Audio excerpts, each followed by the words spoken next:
இன்னைக்கான எபிசோடில் பார்த்தீங்கன்னா, காவேரி கிட்ட வந்து நிவின் அப்புறம் வந்து அவங்க மாமா வந்து கொஸ்டின்ஸ் கேட்டுக்கிட்டு இருக்காங்க.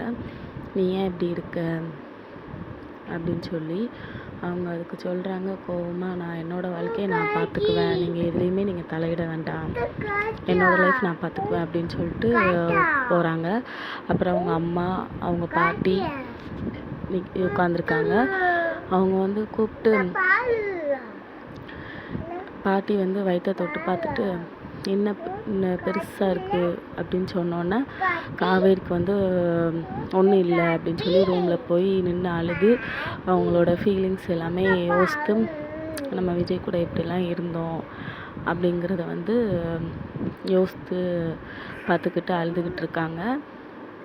அதே சமயம் விஜயும் ஒரு இடத்துல அவங்க வீட்டில் இருந்து எல்லா டெக்கரேஷன்லாம் பிச்சு போட்டு அழுதுட்ருக்காங்க. அப்புறம் அவங்க தாத்தா பாட்டி 2 பேரும் பேசிகிட்டு இருக்காங்க.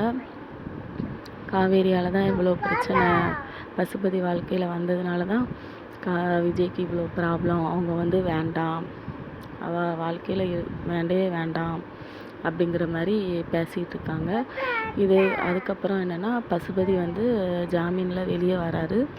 வெளியே வந்து தன்னோட மகளோட பேசிட்டு, இனிமேல் அவளுக்கு பதிலடி கொடுக்கணும் அப்படிங்கிற மாதிரி பேசிட்டு கான்வர்சேஷன் முடிச்சு